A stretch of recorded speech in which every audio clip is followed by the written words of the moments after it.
Innocent or guilty? Ito ang iiwan kong tanong sa inyo.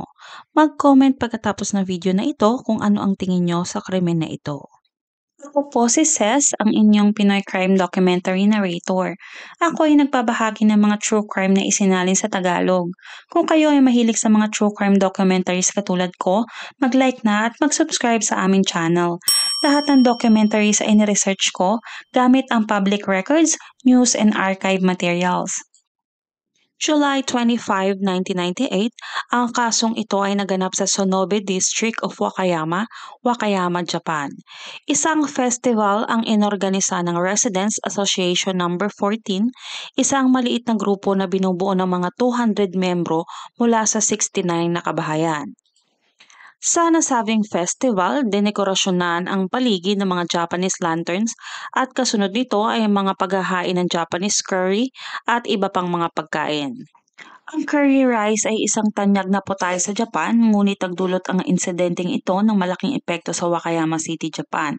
Iniulat na hanggang ngayon, hindi pa rin inihahain ng curry sa mga school lunch sa mga paaralan sa Wakayama area. Alamin natin kung bakit. Ang controversial na curry rice ay kinain ng 67 na katao na inihanda ng mga 20 na kababaihan mula sa Residents Association. Nagsimula silang magluto ng umaga at natapos nila ang paghahanda ng mga bandang tanghali. Matapos ang pagluluto, inilagay nila ang 3 curry sa isang garahe at sa 2 bahay. Bandang 6 ng gabi, ang mga kumain ng curry ay agad na nagsimulang magreklamo ng pagkahilo, pananakit ng tiyan at iba pang mga sintomas ng food poisoning. Ang ilan ay hindi makagalaw dahil sa matinding sakit ng tiyan, habang ang iba naman ay nagsimulang magsuka sa isang kanal. Agad na dinala ang mga biktima sa isang klinika na nasa may 100 meter ang layo mula sa lugar ng festival. Ngunit tanging isang doktor-surgeon lamang ang naroroon at nahirapan siyang pangasiwaan ang sitwasyon mag-isa. Bandang 7:00 ng gabi, tumawag na ng ambulansya at dinala ng mga rescue team ang kabuuang 50 na biktima sa malaking hospital. Sa simula, iniisip na food poisoning ito, ngunit matapos ang investigasyon, natuklasan ang presensya ng nakalalasang substansya ng arsenic acid, kaya't itinuring ng pulisya ang kasong ito bilang isang pagpatay. Kinabukasan ng umaga, July 26, 1998, bandang 3:00 ng madaling araw, pumanaw ang chairman ng Residents Association na si Takatoshi Yanaka, 64 taong gulang. Kinabukasan ay sunod-sunod namang pumanaw ang vice chairman na si Takaaki Tanaka, 53 taong gulang, isang freshman ng private school sa Kaichi High School na si Miyuki Tori, 16 taong gulang, si Hirotaka Hayashi, isang ika-4 na baitang mula sa Isaw Elementary School. Nag-imbestiga ang mga pulis at agad namang itinuro ng mga witness at inaresto ang may bahay na si Masumi Hayashi, 37 taong gulang ng panahong iyon. Kilalanin natin si Masumi Hayashi. Noong 1983, si Masumi Hayashi ay ikinasal kay Kenji, isang lalaking 2 beses nang nagdiborsyo. Ang kanilang kasal ay puno ng karahasan mula pa sa simula. Noong una, nagsama sila sa isang simpleng apartment na may upa na 30,000 yen, pero sa paglipas ng panahon, nagtrabaho si Hayashi sa iba't ibang kumpanya bilang insurance agent, kabilang ang pagiging housekeeper at tindera ng cosmetics. Magkasama nilang nabili ang isang bagong tayong bahay noong 1984 gamit ang isang loan na 35 million yen. Kalaunan ay nakasuhan si Hayashi ng insurance fraud. Noong 1995, bumili siya ng isang 120 square meters na bahay na nagkakalaga ng 70 million yen. Nang taong din iyon, matapos pumanaw ang kanyang ina dahil sa cerebral hemorrhage na dulot ng leukemia, nakolekta ni Hayashi ang 140 million yen mula sa insurance. Noong unang bahagi ng 1998, bumili siya ng isang luxury resort mansion na sinasabing isa sa pinakamahal sa lugar. Ayon sa mga balita, hindi raw gusto ni Hayashi ang karamihan sa komunidad at noong araw ng insidente habang naghahanda siya ng curry sa festival, walang ni isa man ang lumapit sa kanya. Bukod sa kaso ng curry, nahatulan din si Hayashi ng 3 kaso ng tangkang pagpatay. Noong Pebrero 1997, pinakain niya ang kanyang asawa na si Kenji ng pagkain na may arsenic upang makuha ang life insurance policy, ngunit nabigo ito dahil nabuhay si Kenji.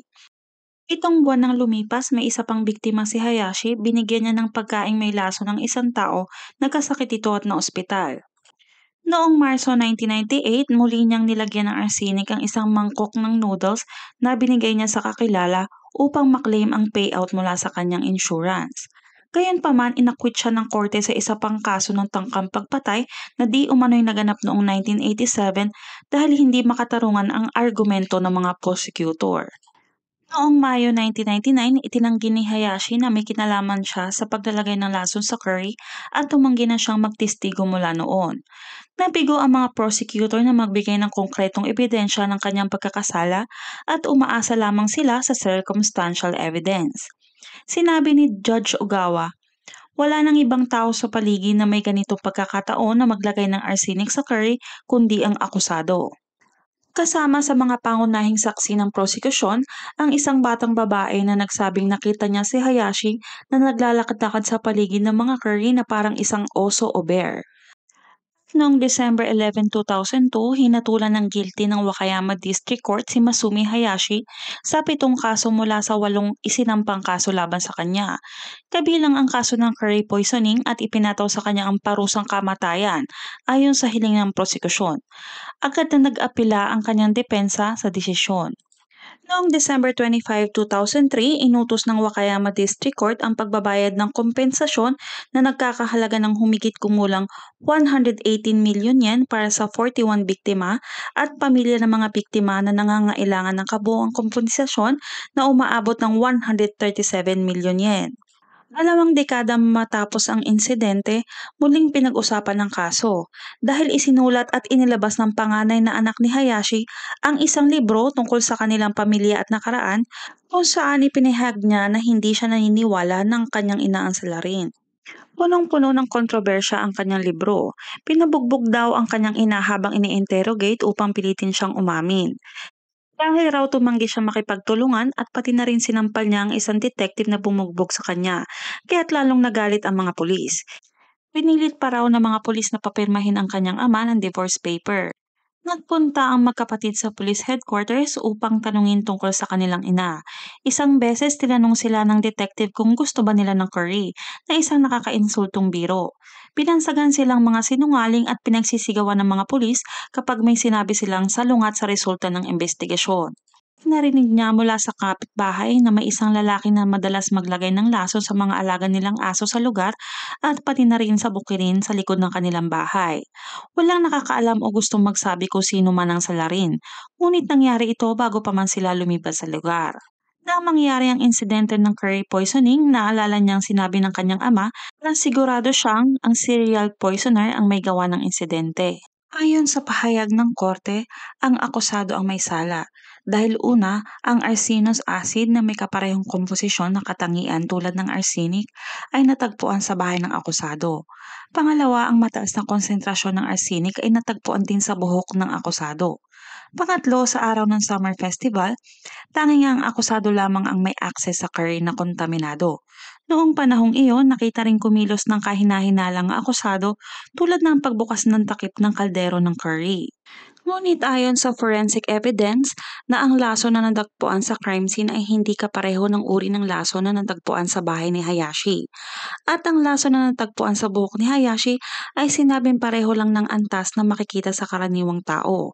At ang pahayag ng tanging si Hayashi lamang ang may access sa curry, matatandaan na ang curry ay niluto ng iba't ibang tao gamit ang mga sangkap na nagmula sa iba't ibang bahay.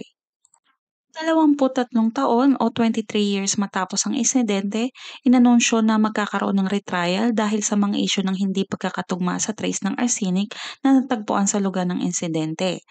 At pagkatapos ipalabas ang balitang ito, may malaking trahedya ang tumama sa pamilya ng sospek noong Hunyo 9, 2021. Ang 37 years old na panganay na babaeng anak ni Masumi Hayashi ay tumalon mula sa isang tulay na nagdudugtong sa Kansai International Airport patungo sa dagat. Ang masaklap pa rito ay kasama niya sa pagtalon at hawak-hawak niya ang 4 na taong gulang na anak. Ang dahilan ay marahil ilang oras bago nito, ang kanyang 16 na taong gulang na anak na panganay ay pumanaw sa ospital.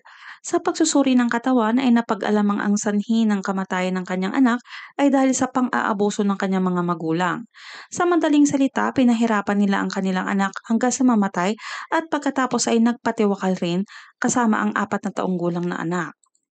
Sinubukan din magpatiwakal ng kanyang asawa sa pamamagitan ng pagbibigti ngunit hindi ito nagtagumpay. Gayunpaman, si Masumi Hayashi, isang bilanggo sa death row, ay naghain ng kahilingan para sa isang bagong pagliliti sa Wakayama District Court sa pamamagitan ng kanyang abogado at nagkataon din naman na inaprubahan ito.